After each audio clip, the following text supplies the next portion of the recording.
안녕하세요. 저는 서울 서초동에 사는 50대 남자입니다. 오늘 제가 이 글을 쓰게 된 건 최근에 저희 가족에게 일어난 정말 믿기 힘든 일 때문입니다. 글쎄 기가 막히게도 15년 전에 형의 사망보험금 5억을 가지고 홀라당 달아나 버렸던 형수를 다시 만나게 됐지 뭡니까? 그것도 제 바로 옆집에서 말이죠. 이야기를 제대로 하려면 20여 년 전으로 돌아가야 할 것 같네요. 당시 저희 형은 대기업에 촉망받는 인재였어요. 형은 정말 대단한 사람이었죠. 서울대를 우수한 성적으로 졸업한 것은 물론 국내 굴지의 대기업에 입사해서 남들보다 빠르게 승진했으니까요. 상훈아, 이번에 네 여자친구랑 제주도 여행 간다고 했지? 이것도 보태서 갔다 와. 남자가 임마 어깨 딱 펴고, 알았지? 형은 늘 그랬어요. 언제나 동생인 저의 든든한 울타리이자 비빌 언덕이 되어줬죠. 신입사원 시절 월급 150만 원으로 서울에서 자취하며 살 때도 형은 제게 매달 50만 원씩 용돈을 줬습니다. 형, 이제 나도 돈 벌잖아. 이런 거 안 받아도 돼. 아이, 뭔 소리야. 우리 상훈이가 고생하는데 형이 이것밖에 못 해주냐?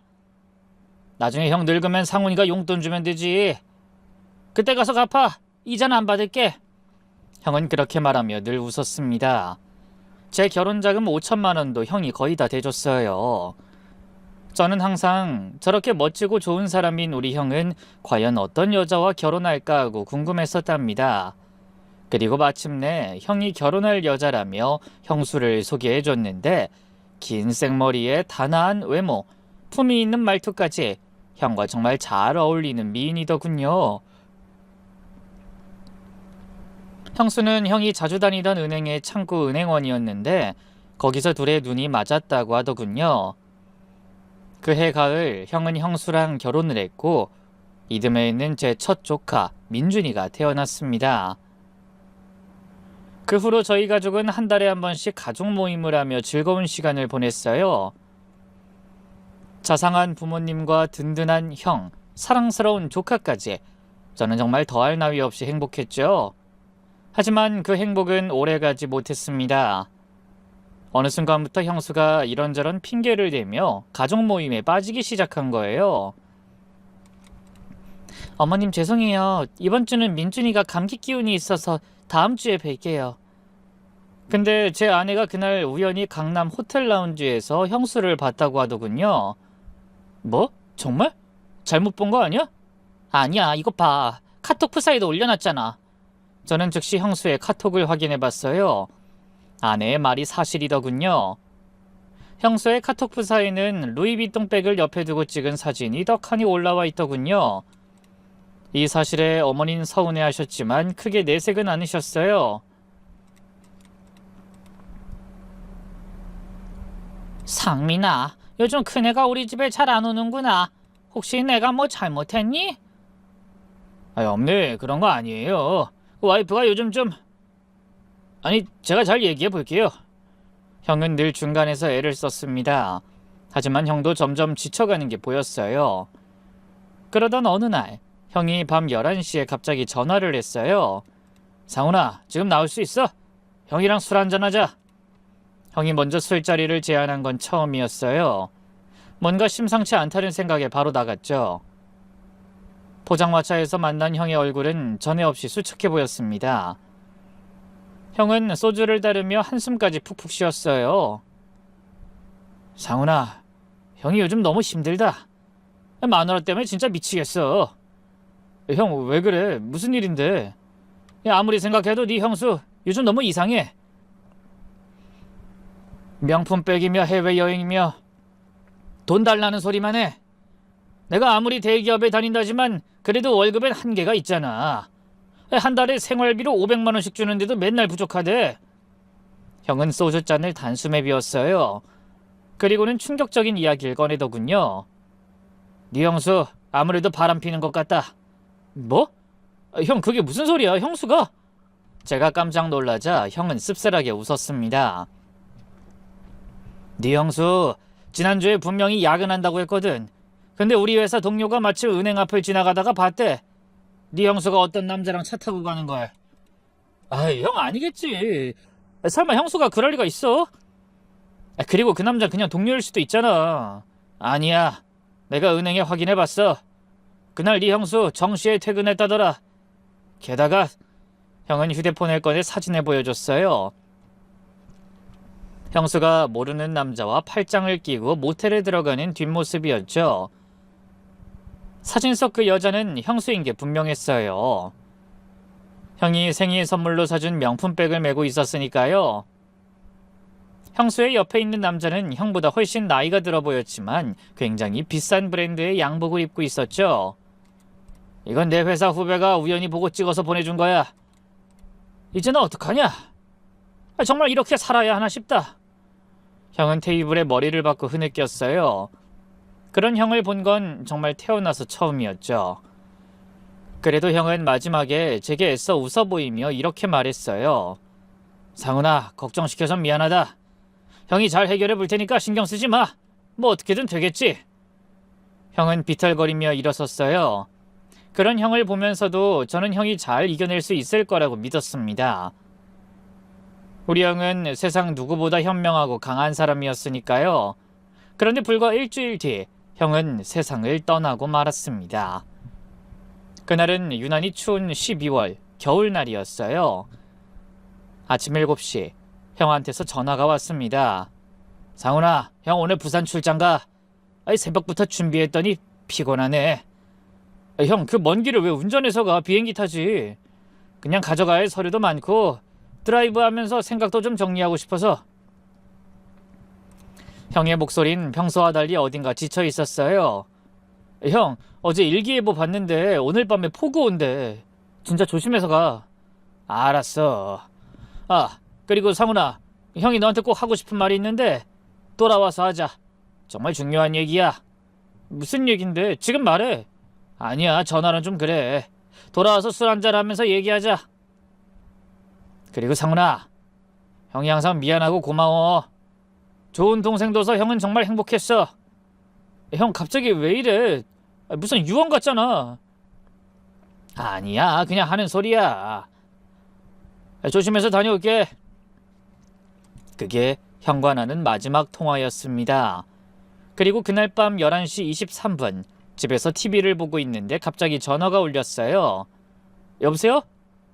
김상민 씨 보호자 되십니까? 심장이 쿵 내려앉았어요. 네, 제가 동생인데요. 무슨 일이시죠? 여기 부산대학교 병원 응급실입니다. 김상민 씨가 교통사고를 당하셔서 상태가 매우 위중하십니다. 가능한 빨리 오셔야 할 것 같습니다.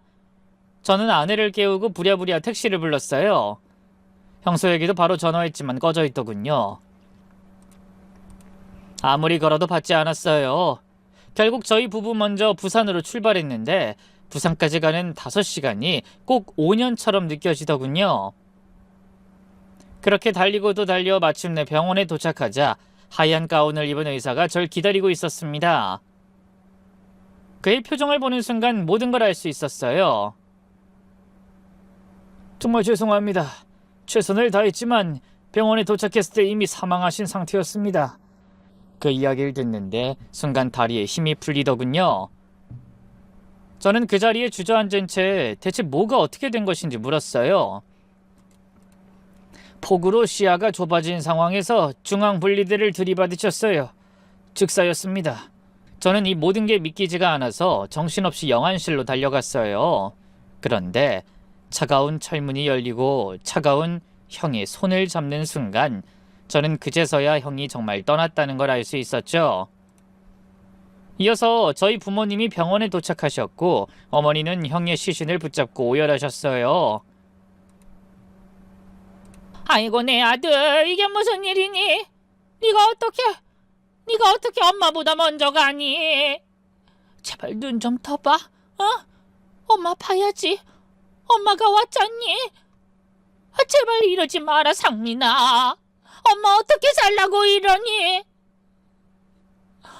아이고, 하느님, 부처님, 우리 아들 살려주시고 차라리 절 데려가세요. 평생 눈물 한 번 보인 적 없던 아버지도 무너지셨습니다. 아버지는 너무 큰 충격을 받으신 건지 소리조차 내지 못하고 바닥에 무릎을 꿇은 채 눈물을 흘리셨죠. 그렇게 저희 가족이 고통 속에 몸부림치고 있는데 그제서야 형수가 나타나더군요. 그런데 이상했어요. 분명 집에 있었을 텐데 화장이 완벽했고 옷도 외출복이었죠. 게다가 분명히 형수의 눈에서 눈물은 흐르고 있었지만 진심이 조금도 느껴지지 않았어요. 다 연기 같기만 했죠. 하지만 당장 형이 죽은 마당에 그런 것들을 따지고 있을 겨를은 없었고 저희 가족은 서둘러 장례식을 준비했어요. 형의 회사 동료들, 친구들, 친척들이 모두 와서 형의 죽음을 애도해줬죠. 그런데 형수의 행동은 점점 이상해졌습니다. 장례식 첫날부터 형수는 계속 휴대폰을 들고 밖으로 나가서는 한참 있다가 돌아오기 일쑤였어요. 처음엔 그저 슬픔을 감추려는 거겠거니 했는데 그렇다고 하기엔 지나치게 자주 그런 행동을 하더군요. 여보세요? 네, 알겠습니다. 그럼 그렇게 진행해 주세요. 복도에서 들려오는 형수의 목소리는 슬픔에 잠긴 사람의 것이 아니었어요. 오히려 뭔가 급한 일을 처리하는 것 같았죠. 둘째 날 밤, 저는 형수가 또 전화를 받으러 나가는 걸 봤고 조용히 그 뒤를 밟았습니다. 그런데 형수의 입에서 충격적인 이야기가 나오더군요. 네, 서류는 준비 다 했어요. 보험금은 일주일 안에 나온다고 하니까 그때 바로 처리하면 될 것 같아요. 정말 기가 막히게도 형수는 형의 장례식장에서 형의 사망보험금 이야기를 하고 있었던 겁니다. 저는 순간 머리끝까지 분노가 치밀어 올라 형수에게 소리를 질렀어요. 형수, 지금 그런 전화 받을 때요? 우리 형 죽은 지 이틀밖에 안 됐는데 형수는 지금 형 보험금이 중요하냐고요? 그러자 형수는 민망한 표정을 짓더니 도망치듯 장례식장 안으로 들어가 버리더군요. 그리고 장례식 셋째 날, 발인이 끝나자마자 형수가 이상한 말을 꺼냈어요. 어머님, 저 당분간만 민준이 좀 맡아주시면 안 될까요? 제가 지금 그이 죽고 정신이 없어서 마음 좀 추스를 시간이 필요해요. 며칠만요. 어머니는 알겠다며 고개를 끄덕이셨어요. 그래, 뭐 네 속도 속이 아니겠지. 내가 민준이 돌보고 있을 테니 걱정 말고 푹 쉬고 오렴. 그렇게 형수는 민준이를 부모님 댁에 맡기고 떠났습니다. 그런데 그날 이후 형수에게 연락이 닿질 않더군요. 이틀이 지나도 사흘이 지나도 형수로부터 그 연락도 오지 않았습니다. 뭔가 이상해. 형 집에 가봐야겠어. 저는 즉시 형 집으로 달려갔습니다. 그런데 형 집은 텅 비어 있었어요. 옷장도 화장대도 귀중품도 모두 사라져 있었죠. 그때 저는 안방 구석에 떨어진 종이 하나를 발견했고 홀린 듯이 그 종이를 집어들었는데 그 종이는 생명보험금 5억 원 수령 확인서더군요. 날짜를 보니 어제였어요. 형수가 벌써 보험금을 받아간 거였죠. 저희 가족은 서둘러 경찰에 신고해봤지만 별 소용이 없었습니다. 성인이 자발적으로 떠난 경우라 실종으로 보기 어렵습니다. 형사사건도 아니고 가족 간 금전 문제는 민사로 해결하셔야 해요. 할 수 없이 저희는 사설 탐정까지 고용해서 형수를 찾으려 했지만 헛수고였습니다. 형수는 마치 연기처럼 사라져버렸어요. 엄마 보고 싶어. 엄마 언제 와요? 매일 밤 엄마를 찾으며 우는 민준이를 달래는 것만이 저희 가족이 할 수 있는 유일한 일이었죠. 하지만 조카는 엄마 아빠를 그리워하며 매일 울었고 그런 민준이를 보는 저희 가족의 마음도 무너져 내렸습니다. 어머니는 그 충격으로 쓰러지셨고 아버지도 급격히 늙으셨어요. 아들을 잃은 슬픔에 며느리의 배신까지 겹쳐 두 분은 하루하루 말라갔습니다. 상훈아, 민준이 부탁한다. 우리가 오래 살 것 같지 않구나. 민준이만큼은 네가 잘 키워다오. 어머니의 그 말씀대로 부모님은 몇 달 간격으로 세상을 떠나셨습니다. 형과 형수 그리고 민준이 생각으로 한을 품고 가신 거죠. 그 후로 저희 부부는 민준이를 아들 삼아 키우게 되었답니다. 사실 저희 부부는 결혼 5년 차였지만 아이가 없었어요. 병원에서는 원인 불명의 불임이라고 했죠. 제 아내는 그 사실에 많이 힘들어했습니다.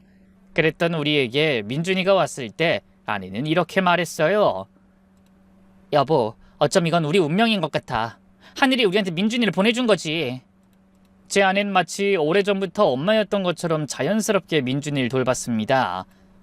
민준아, 이제부터 작은 엄마가 민준이 엄마야. 알았지? 작은 엄마, 우리 엄마는요? 우리 엄마는 언제 와요? 민준이의 그 말에 아내는 눈물을 글썽이며 아이를 꼭 안아줬어요.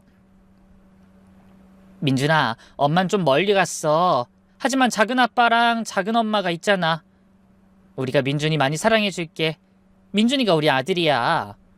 그럼에도 불구하고 처음 1년은 정말 힘들었습니다. 민준이는 밤마다 악몽을 꾸며 울었어요. 아빠 어디가? 엄마 나 버리지 마! 그럴 때마다 제 아내는 민준이를 꼭 안고 자장가를 불러줬죠. 괜찮아 민준아. 작은 엄마 여기 있어. 절대 어디 안 가. 약속해. 그렇게 민준이는 조금씩 우리 가족에 적응해 갔고 2년쯤 지났을 때 처음으로 저희를 엄마 아빠라고 불러주더군요.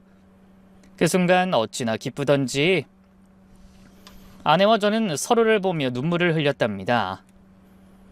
그렇게 민준이는 저희의 사랑을 받으며 점점 훌륭한 청소년으로 자라나기 시작했습니다. 키 크고 잘생긴 외모는 형을 빼닮았고 성격은 온화하고 다정했어요. 무엇보다 형의 우수한 두뇌를 이어받은 것인지 공부를 정말 잘했죠. 저는 형을 닮아가는 민준이를 보며 행복하기도 하고 슬프기도 했어요.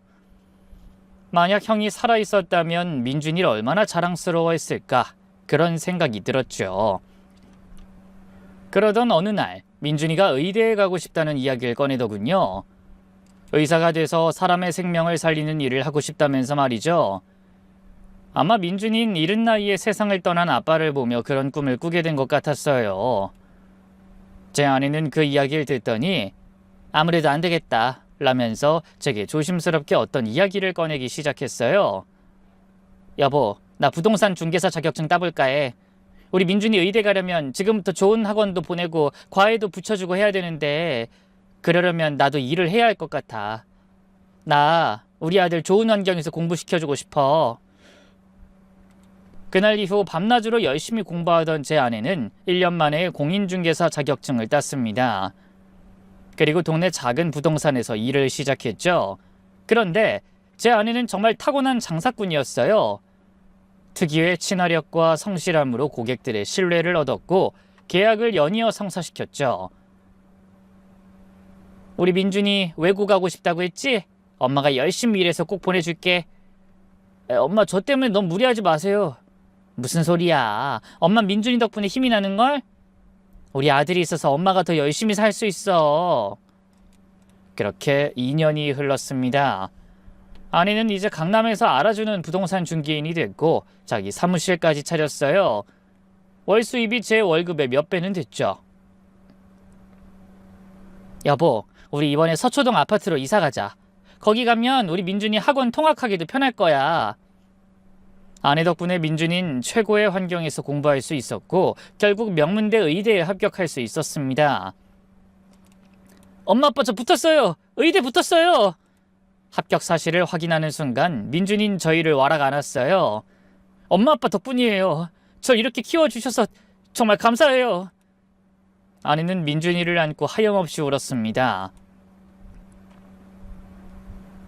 우리 아들 정말 자랑스러워. 엄마가 더 고마워. 민준이가 우리한테 와줘서.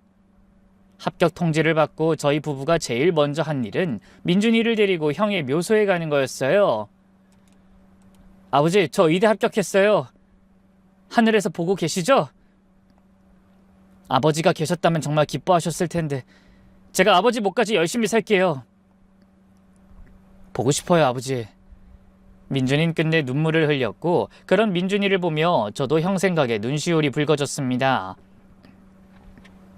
형 아들 민준이가 이렇게 훌륭하게 자랐어. 어때? 우리가 잘 키웠지? 앞으로도 우리가 민준이 잘 보살필 테니까 하늘에서 아무 걱정하지 말고 푹 쉬어.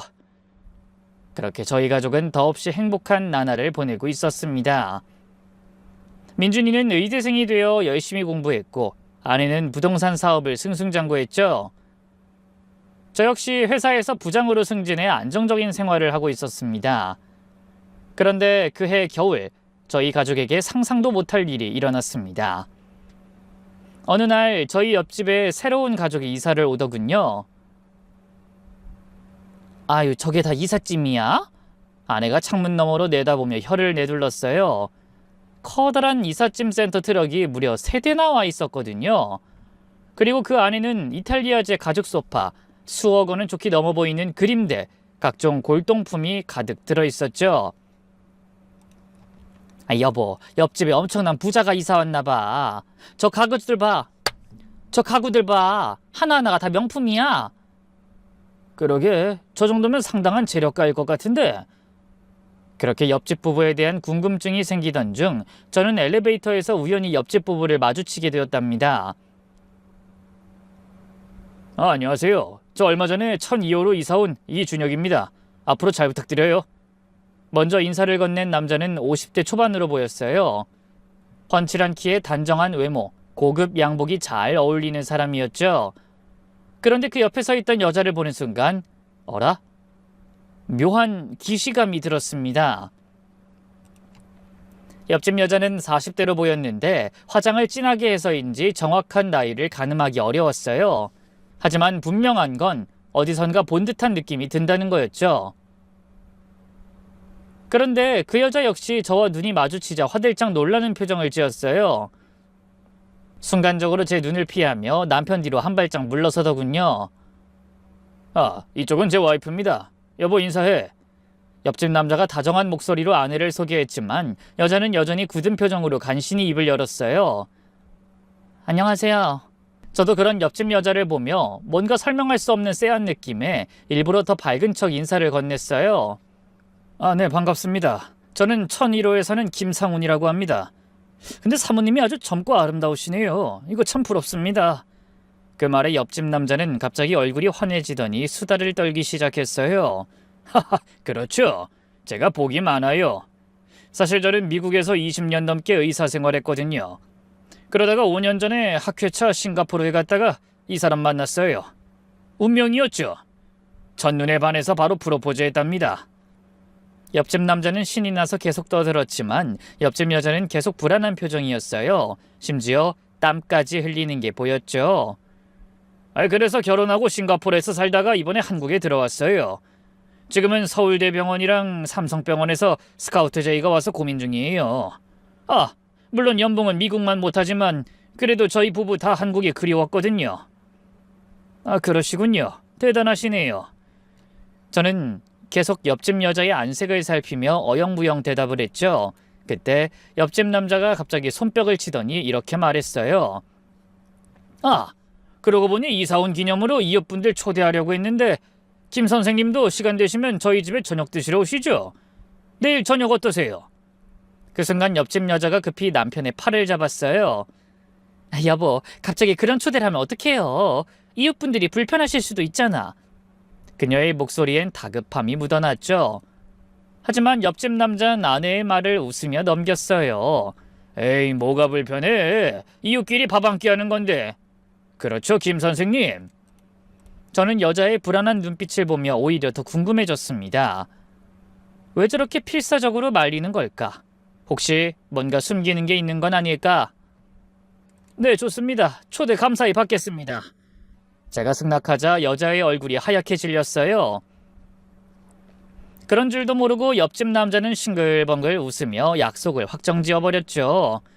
좋아요. 제가 와인 좋은 걸로 준비해 둘게요. 가족분들도 다 데려오세요. 북적북적한 게 좋잖아요. 엘리베이터가 1층에 도착하자 그들은 먼저 내렸습니다. 문이 닫히기 직전 여자가 뒤돌아 저를 흘끔 쳐다봤는데 그 눈빛은 마치 제발 오지 마세요라고 애원하는 것 같았어요. 도대체 뭘 숨기고 있는 거지?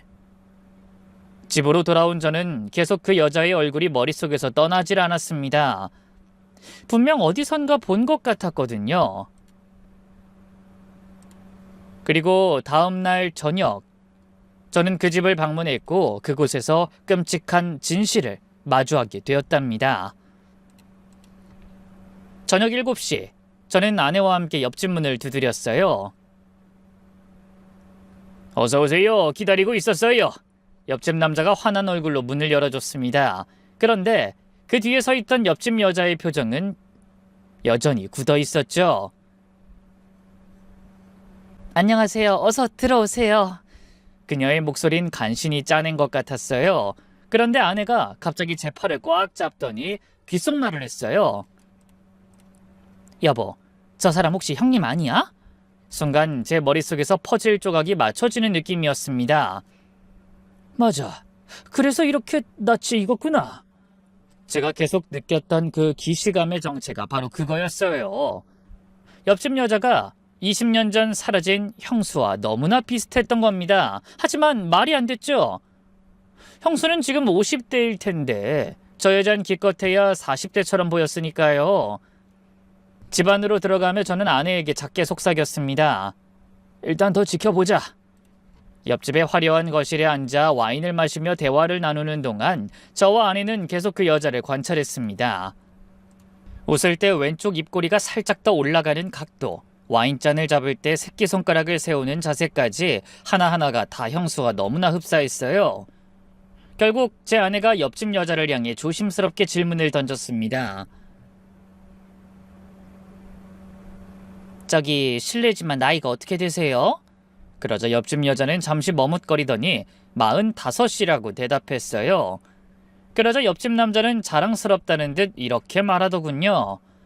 제가 55살이니까 정확히 10살 차이 나요. 나이 차이가 좀 나죠? 하하하하. 그 말에 저와 아내는 안도의 한숨을 내셨어요. 우리가 괜한 의심을 한 것 같아 미안한 마음도 들었죠. 와인 정말 맛있네요. 이거 비싼 거죠? 제가 분위기를 바꾸려고 말했더니 옆집 남자는 또 신나서 와인 설명을 늘어놓기 시작하더군요. 그가 열심히 설명하는 동안 저는 긴장이 풀린 탓인지 슬슬 화장실이 급해졌습니다. 죄송한데 화장실 좀 써도 될까요? 네, 복도 끝에 오른쪽이에요. 저는 일어나서 복도를 걸어갔습니다. 그런데 화장실 문을 열려다가 실수로 옆방 문을 열게 됐어요. 슬쩍 안을 보니 서재인 것 같았죠. 여기가 아니네. 얼른 문을 닫으려는데 마침 책상 위에 놓인 액자가 눈에 들어왔습니다. 순간 뭔지 모를 쎄한 느낌이 들었고 저는 저도 모르게 그 액자로 다가갔어요. 가까이 다가가 보니 10년은 더 된 것 같은 오래된 사진이 있더군요. 근데 사진 속 여자의 얼굴을 보는 순간 말도 안 돼. 이 여자가 왜 여기 있어? 전 그야말로 심장이 멎는 것 같았습니다. 사진 속 여자는 분명 젊은 시절의 형수였어요. 말도 안 돼. 어떻게? 손이 떨렸습니다. 다시 한번 확인하려고 사진을 들어 자세히 봤어요. 틀림없었습니다. 20년 전 형의 장례식장에서 마지막으로 본 그 얼굴이었어요. 머릿속이 하얘졌습니다. 형수가 다른 남자의 아내가 되어 바로 옆집에 살고 있다니 이게 무슨 운명의 장난인지 저는 떨리는 손으로 휴대폰을 꺼내 사진을 찍었습니다. 확실히 해야 했어요. 집에 가서 형수의 옛 사진과 비교해 봐야겠다고 생각했죠. 그때 갑자기 뒤에서 발자국 소리가 들려왔습니다. 깜짝 놀라 뒤돌아보니 옆집 남자가 서 있더군요. 김 선생님, 거기서 뭐 하세요? 저 화장실 다녀오는 길이에요. 근데 왜 사진을... 그냥 궁금해서 잠깐 봤어요. 죄송합니다. 그렇게 말하며 서둘러 자리를 피했지만 제 가슴은 미친 듯이 뛰었습니다. 저녁 식사가 끝나고 집에 돌아와서도 충격은 가시지 않았죠. 20년 전 사라진 형수가 바로 옆집에 살고 있다니, 그것도 전혀 다른 사람인 척하면서 이 모든 사실이 도무지 믿기지가 않더군요. 무엇보다 저는 민준이가 걱정이 됐어요. 민준이가 만약 이 사실을 알게 된다면 엄청난 충격을 받을 테니까요. 우선 저에게는 옆집 여자가 형수라는 확신이 필요했고 저는 아내에게 아까 봤던 사진에 대해 털어놨습니다. 그리고 장롱에서 가족 앨범을 꺼내 형수의 옛날 사진과 제가 휴대폰으로 찍어온 사진을 비교해봤죠. 제 아내는 대번에 사색이 되더군요.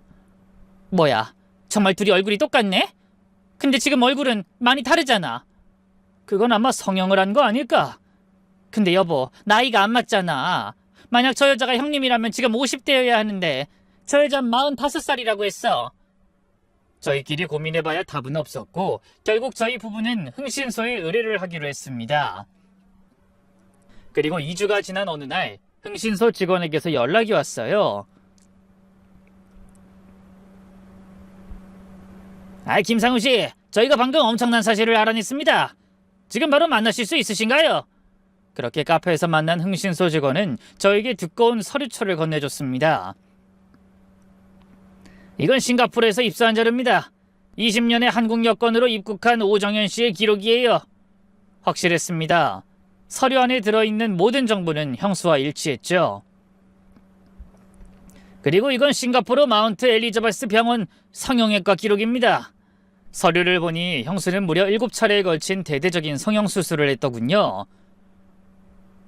얼굴, 윤곽, 코, 눈매 교정, 이마, 심지어 목주름 제거까지 거의 얼굴을 새로 만든 수준이네요. 비용만 3억 원이 넘게 들었고요. 뭐라고요? 3억이요? 그 말에 아내가 분노에 떨며 말했어요. 그 돈 우리 아주버님 사망보험금이잖아요. 그런 아내를 진정시키며 흥신소 직원은 마지막으로 결정적인 증거를 보여줬습니다. 이건 오정현 씨가 싱가포르 한인 커뮤니티에 남긴 흔적입니다. 한 헬스장에 다니면서 강하늘이라는 가명을 쓰기 시작했더군요. 그리고 거기서 지금의 남편 박준혁을 만났고요. 드디어 모든 퍼즐이 맞춰졌습니다. 형수는 싱가포르에서 성형을 한 뒤 거기서 지금의 남편을 만나 한국으로 돌아온 거였죠. 저는 주먹을 불끈 쥐었습니다. 이제 어떻게 해야 하죠? 그러자 흥신소 직원은 어깨를 한번 으쓱하더니 이렇게 말하더군요. 증거는 충분하니까 경찰에 신고하시면 될 것 같네요. 신분 위조와 보험금 사기로 충분히 처벌받을 수 있어요. 그렇게 집으로 돌아오는 길 아내가 말했어요. 민준이한테는 어떻게 말하지? 일단은 비밀로 하자. 충격이 너무 클 거야. 사실 저는 민준이에게만큼은 이 사실을 비밀로 하고 싶었습니다. 자칫 잘못하다가는 괜히 민준이에게 상처만 줄 수도 있으니까요. 그래서 저는 민준이 앞에선 절대 이야기하지 않기로 아내와 합의를 봤죠. 그런데 운명은 정말 얄궂은 것이었습니다. 형수에 대한 서류를 잘 숨긴다고 숨겼는데 손톱깎이를 찾던 민준이가 서랍을 열었다가 그만 그 서류를 발견하고 만 거예요. 아빠, 이게 뭐예요? 왜 이 사람 사진이 여기에... 민준이의 얼굴이 점점 하얗게 변해갔습니다. 서류를 한 장 한 장 넘기던 민준이는 결국 바닥에 주저앉고 말았죠. 민준이의 눈에서는 눈물이 주르륵 흘러내렸어요. 20년이에요. 20년 동안 절 버려뒀던 엄마가 바로 옆집에 살고 있었다고요? 민준이는 자리에서 벌떡 일어났어요. 민준이의 얼굴은 분노로 일그러져 있었죠. 지금 이 여자 어딨어요? 옆집이라고 했죠? 민준아, 잠깐 진정해! 하지만 민준이는 이미 현관문을 박차고 나갔습니다. 저와 아내도 황급히 따라 나갔죠. 민준아, 기다려! 민준이는 옆집 문을 주먹으로 쾅쾅 두드렸습니다. 나와요, 당장 나오라고요! 민준이의 절규 같은 외침에 옆집 여자, 아니 형수가 모습을 드러냈습니다. 그녀의 얼굴은 이미 사색이 되어 있었어요. 너는? 네, 저예요, 김민준. 엄마가 20년 전에 버리고 간 아들이요. 민준이의 목소리가 떨렸습니다. 분노와 슬픔, 원망과 그리움이 뒤섞인 복잡한 감정이 폭발하는 것 같았어요. 어떻게 그럴 수 있어요? 아빠가 돌아가셨을 때 전 고작 5살이었어요. 근데 엄만 겨우 5억 때문에 절 버렸어요? 그 돈으로 얼굴 바꾸고 이름 바꾸고 다른 남자랑 재혼해서 행복하게 살았어요. 그런데 형수는 그런 민준이를 앞에 두고도 뻔뻔한 표정으로 거짓말을 하더군요. 예, 난 지금 네가 무슨 말을 하는 건지 하나도 못 알아듣겠구나. 지금 어디 엄한 데 와서 생떼를 쓰는 거니? 거짓말하지 마세요. 전 다 알아요. 당신이 제 엄마라는 거. 그러자 형수는 민준이를 미친 사람처럼 바라보며 끝까지 거짓말을 늘어놓더군요. 무슨 오해가 있는 것 같은데 난 네 엄마 아니야. 사람 잘못 봤으니까 그만 귀찮게 하고 너네 집으로 가렴. 표정 하나 바뀌지 않고 거짓말하는 형수의 모습에 민준이는 더욱 흥분했어요.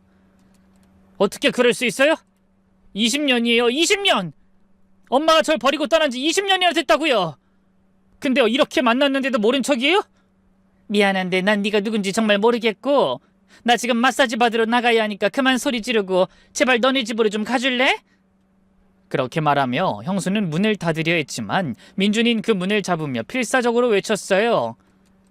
엄마, 나 민준이야. 엄마 아들 김민준이라고. 정말 다 모르겠어? 아무리 밉고 원망스럽더라도 형수는 민준이의 친엄마였고 평생 엄마를 그리워했던 민준이는 형수에게 처절하게 매달렸죠. 그때 안에서 옆집 남자가 나왔습니다. 무슨 일이야? 뭔데 이렇게 시끄러? 여보, 이분들이 절 다른 사람으로 착각하시는 것 같아요. 그러자 옆집 남자는 차가운 눈빛으로 저를 쳐다보더니 이렇게 말하더군요. 교양 있는 사람들인 줄 알았더니 지금 동네 시끄럽게 뭐 하자는 겁니까? 자꾸 이러면 경찰에 신고할 테니까 어서 썩 꺼져요. 잠깐, 우리가 착각한 게 아니라 여기 이 사람은... 제가 설명하려 했지만 옆집 남자는 이미 문을 쾅 닫아버렸어요. 이 문 열어요. 엄마, 제발. 민준이가 문을 두드렸지만 더 이상 응답은 없었습니다. 결국 저희 가족은 물러날 수밖에 없었어요. 집으로 돌아온 민준이는 소파에 주저앉아 흐느꼈어요. 분명 엄마예요. 우리 엄마 맞다고요. 근데 엄마 왜 날 모른 척해요? 대체 왜? 그렇게 민준이는 밤새 울다 지쳐 잠들었습니다. 꿈속에서도 엄마를 부르는 민준이를 보며 저와 아내는 형수를 다시 만나보기로 결심했어요. 다음 날 아침, 저는 일찍 일어나 옆집 문 앞에서 기다렸습니다. 오전 9시쯤 형수가 나오더군요. 형수, 잠깐만요. 제발 5분만 시간을 주세요. 민준이를 위해서라도 제발. 형수는 주위를 둘러보더니 작은 목소리로 말했어요. 1층 카페에서 만나. 10분 뒤에. 10분 후, 저희 부부는 카페 구석자리에 형수와 마주 앉았습니다. 형수의 손은 미세하게 떨리고 있었죠. 형수, 더 이상 부인하지 마세요. 다 알고 있으니까. 형수는 한참을 침묵하다 깊은 한숨을 쉬었어요. 어떻게 알았어? 지금 그게 궁금해요. 민준이가 지금 마음이 어떨지 지금 그걸 먼저 물어봐야 하는 거 아니냐고요. 하지만 형수의 말투는 담담하기만 했습니다. 거기엔 어떤 죄책감도 찾아볼 수 없었죠. 이제 와서 나보고 뭘 어떡하라고. 그래, 내가 그이 사망보험금 가지고 떠났던 건 사실이야. 근데 나도 힘들었다고. 형수의 말에 제 아내는 어이가 없는지 허 하고 헛웃음을 터뜨렸어요. 형님이 힘들었다고요? 5살짜리 아이 버리고 5억 들고 도망간 사람이 무슨 힘들었다는 소리를 해요? 그럼 내가 어떻게 했어야 했는데? 꽃다운 나이에 과부된 것도 서러운데 내가 애까지 데리고 살았어야 했니? 나도 내 인생을 살아야 했어. 형수는 오히려 당당했습니다. 그리고 나라고 마냥 행복하게 산 것도 아니야. 성형 좀 하고 이것저것 하고 나니까 꼴랑 5천만 원 남더라. 그 돈으로 뭘 하겠어? 나도 싱가포르에서 겨우겨우 근근히 먹고 살았다고. 지금 그게 할 말이에요? 형 목숨값으로 성형하고 놀고 먹었으면서. 야, 내가 그 돈 훔쳤어? 그거 다 내가 합법적으로 받은 거라고. 제 아내는 더 이상 참지 못하고 소리쳤어요. 진짜 뻔뻔하시네. 남편 장례식 끝나자마자 돈 챙겨서 도망간 주제에 말이면 단 줄 알아요? 그래, 나 도망갔어. 그래서 뭐? 난 처음부터 그 집 구석에 정도 없었어.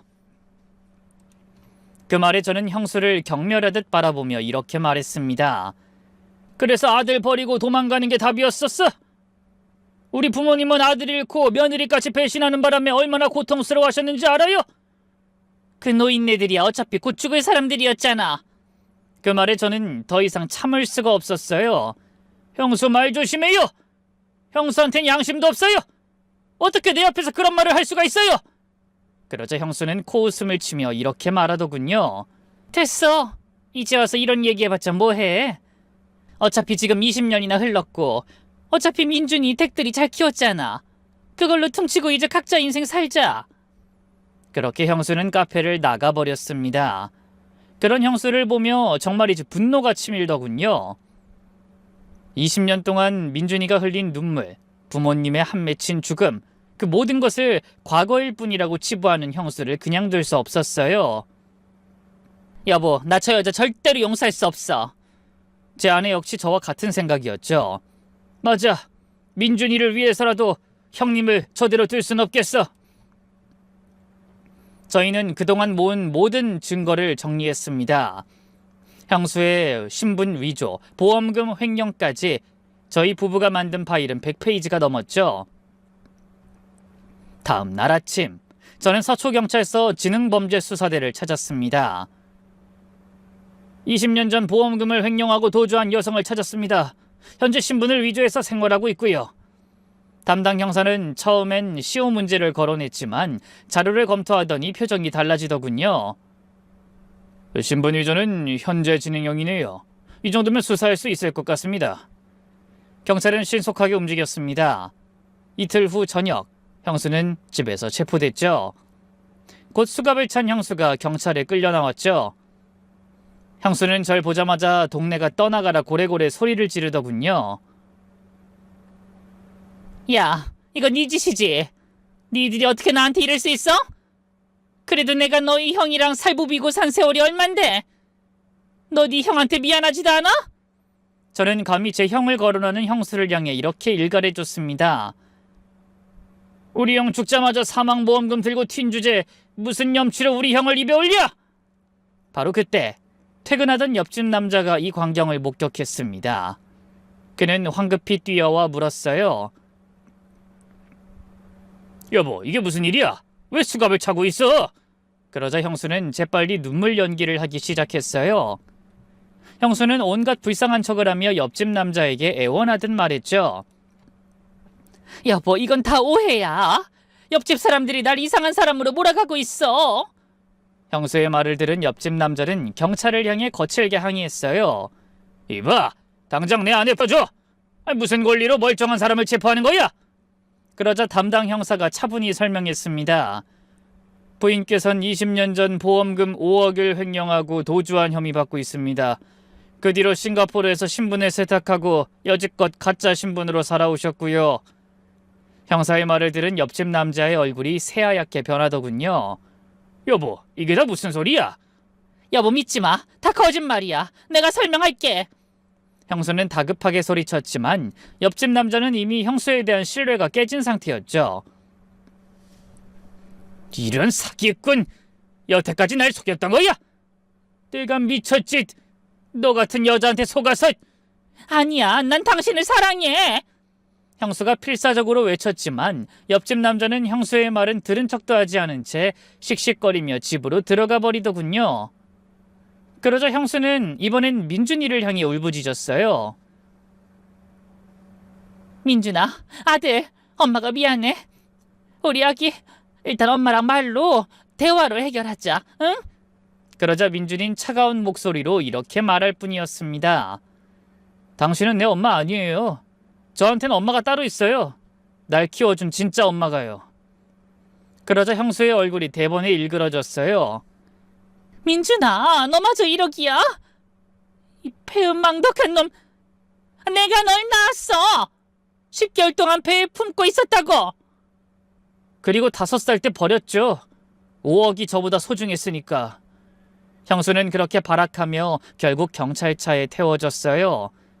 그런데 무슨 힘이 그렇게 좋은지 형수는 차 안에서도 계속 소리를 질러대더군요. 너희 모두 후회할 거야. 내가 가만 안 둬. 다 고소할 거야, 무고죄로. 그렇게 경찰차가 떠나고 민준이는 지친 얼굴로 제게 묻더군요. 아빠, 이제 다 끝난 거죠? 그 말에 저는 조용히 답했습니다. 아니, 이제 시작이야. 그로부터 3개월 뒤 형수의 재판이 열렸습니다. 저희 가족은 피해자이자 증인으로 재판에 출석했죠. 잠시 후 형수가 법정에 들어서는데 전에 없이 초췌한 모습이더군요. 화려하게 치장했던 모습은 온데간데 없고 수의를 입은 그녀는 그저 늙고 초라한 여자에 불과했어요. 그러거나 말거나 저는 형수에게 일말의 동정심도 느끼지 않았어요. 피고인 오정현은 남편의 사망보험금 5억 원을 횡령하여 도주했으며 이후 신분을 위조하여 생활했습니다. 잠시 후 형수의 범죄 사실이 낱낱이 밝혀졌습니다. 그런데도 형수는 뻔뻔한 얼굴로 자신의 범행을 부인하더군요. 저는 당신 남편의 갑작스러운 죽음으로 정신적 충격을 받았고 판단력이 흐려진 상태였습니다. 심신미약을 주장합니다. 하지만 검사는 가차없었습니다. 피고인은 장례식이 끝난 다음 날 곧바로 은행에서 5억을 인출했습니다. 이게 과연 판단력이 흐려진 사람의 행동입니까? 이건 오히려 치밀하게 계획된 범행입니다. 증인석에 선 저는 20년 전의 상황을 상세히 증언했습니다. 형수가 민준이를 버리고 간 것, 부모님이 받은 충격, 그리고 최근에 파렴치한 행동들까지 말이죠. 저 여자는 무려 20년 만에 아들을 만났을 때도 전혀 반성하지 않았습니다. 오히려 자신이 저지른 일들은 모두 지나간 과거일 뿐이라며 뻔뻔한 태도를 보였죠. 형수가 절 노려봤지만 저는 피하지 않았어요. 이어서 민준이가 증언대에 섰습니다. 그런데 민준이의 입에서 뜻밖의 말이 나오기 시작하더군요. 전 아무런 증언도 하지 않겠습니다. 민준이의 말에 법정이 술렁였습니다. 그래서 판사가 물었죠. 왜 증인을 거부하시는지 설명해 주시겠습니까? 저한테 엄마는 20년 전에 죽은 사람입니다. 저기 있는 사람은 제가 모르는 사람이에요. 모르는 사람에 대해 제가 뭘 증언하겠습니까? 민준이의 차가운 말에 형수의 얼굴이 일그러졌습니다. 처음으로 형수의 눈에 눈물이 맺혔어요. 민준아, 아줌마 저 아세요? 전 당신을 전혀 모르겠는데요. 그렇게 증인석을 벗어난 민준이는 아예 법정 밖으로 나가버리더군요. 형수는 그제야 자신이 잃은 것이 무엇인지 깨달은 듯 흐느끼기 시작했죠. 하지만 형수가 반성을 하기에도 이제와 모든 것을 바로잡기에도 이미 너무 늦어버린 뒤였습니다. 판사는 선고했습니다. 피고인 오정현에게 징역 3년을 선고합니다. 20년이란 긴 시간 동안 가족에게 씻을 수 없는 상처를 준 점, 신분을 위조하여 사회 질서를 어지럽힌 점을 고려했습니다. 한데 3년이라니 이건 말도 안 돼. 재판장님, 한 번만 선처를 해주세요. 앞으로 착하게 살게요. 형수가 발악했지만 소용없었습니다. 결국 형수는 법정 경위들에게 개처럼 질질 끌려나가게 됐죠. 그렇게 재판이 끝나고 법원을 나서는데 민준이가 허탈한 표정으로 저희를 기다리고 있더군요. 저는 민준이에게 다가가 괜찮냐고 물어봤어요. 아무리 나쁜 여자라도 어쨌든 민준이에겐 생모였으니까요. 그런데 민준이는 의외로 담담하게 말하더군요. 후련해요. 20년 동안 품었던 미련도 원망도 이젠 다 내려놓을 수 있을 것 같아요. 그러더니 민준이는 하늘을 올려다봤습니다. 아빠도 이젠 좀 편하게 쉴 수 있겠죠. 저희 부부는 민준이의 어깨를 토닥이며 집으로 향했습니다. 그리고 얼마 후 저는 혼자서 형의 묘소에 갔답니다. 저는 형의 묘비 앞에 꽃을 내려놓으며 이렇게 말했어요. 형, 이제 다 끝났어. 형수가 드디어 죗값을 치르게 됐어. 형이 보기엔 어때? 내가 너무 매정했나? 사실 형수를 경찰에 신고하기 전날 밤에 많이 고민했어. 그래도 한땐 형이 사랑했던 사람이고 민준이 엄마인데 이렇게 해도 되나 싶었거든. 하지만 형수가 민준이를 대하는 걸 보니까 용서할 수가 없더라고. 그래서 더 이상은 안 되겠다 싶었지. 하지만 형도 이해해 줄 거지? 민준이를 위해서라도 이렇게 해야 했어. 그 순간 바람이 살랑 불어와 꽃잎을 흔들렸습니다. 마치 형이 고개를 끄덕이는 것 같았죠. 형, 민준이 정말 잘 자랐어. 얼마 전에 그 녀석이 뭐라는 줄 알아? 글쎄 응급실 의사가 될 거래. 자기가 어릴 때 겪은 상처를 다른 아이들은 겪지 않게 하고 싶다는 거야. 형 닮아서 참 따뜻한 아이야. 저는 잠시 말을 멈추고 하늘을 올려다봤습니다. 구름 한 점 없는 맑은 하늘이었어요. 묘비에 기대어 앉아 홀로 이야기를 하다 보니 꼭 형과 오랜만에 대화하는 기분이더군요. 저는 자리에서 일어서며 묘비를 한번 쓸어내렸습니다. 형, 앞으로도 민준이 걱정은 하지 마. 우리가 민준이 끝까지 잘 보살필 테니까. 민준이가 결혼하면 손주도 봐주고 그럴 거야. 형이 못다한 일들 내가 다 대신할 테니까 형은 거기서 지켜보기만 해. 더 이상 걱정할 것도 아파할 것도 없어. 가끔 이렇게 와서 형 얼굴 보고 갈게. 사랑해, 형. 묘소를 나오는 길에 휴대폰이 울렸습니다. 민준이었죠. 아빠 어디세요? 오늘 저녁은 제가 살게요. 오늘 저 교수님한테 칭찬받았거든요. 아이 정말? 아이 우리 민준이 대단하네. 좀만 기다려. 아빠 곧 갈게. 그렇게 전화를 끊고 저는 다시 한번 형의 묘소를 돌아봤습니다. 햇살이 묘비를 따뜻하게 비추고 있었어요. 이제 정말로 모든 것이 제자리를 찾은 것 같습니다. 20년 전의 상처는 아물었고 우리 가족은 더욱 행복해졌으며 형도 하늘에서 편히 쉴 수 있게 되었으니까요. 인생은 때로 드라마보다 더 극적이고 소설보다 더 기막힌 반전을 준비하고 있는 것 같아요. 여러분께서도 행복 가득한 하루를 보내시길 바라며 이만 제 이야기는 마치도록 하겠습니다. 감사합니다.